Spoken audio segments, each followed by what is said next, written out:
இஷாரா சம்பந்தி நீதிமன்ற வளாகத்திற்குள் நுழைவதற்குரிய ஏற்பாடுகளை செய்த பெண் சட்டத்தரணி தொடர்பில் பல முக்கிய தகவல்கள் வெளியாகியுள்ளன.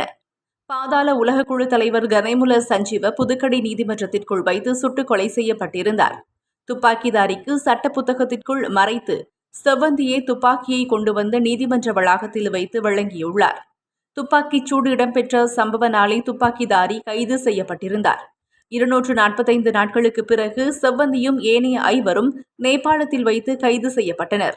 இவர்களிடம் விசாரணைகள் மேற்கொள்ளப்பட்டு வருகின்றன. இந்நிலையில் இந்த கொலை சம்பவத்திற்கு உதவிய 55 வயது பெண் சட்டத்தரணி ஒருவர் சிஐடியினரால் கைது செய்யப்பட்டுள்ளார். இவர் கடவத்தை பகுதியைச் சேர்ந்தவர் என தெரிய வருகின்றது. கனேமுல சஞ்சீவ கொலையின் பிரதான சூத்திரதாரியான இஷாரா செவ்வந்திக்கு சட்ட புத்தகம், சட்டத்தரணிகள் பயன்படுத்தும் பாஸ், சட்டத்தரணிகளுக்குரிய அடையாள அட்டை என்பவற்றை மேற்படி சட்டத்தரணியே ஏற்பாடு செய்து கொடுத்துள்ளார்.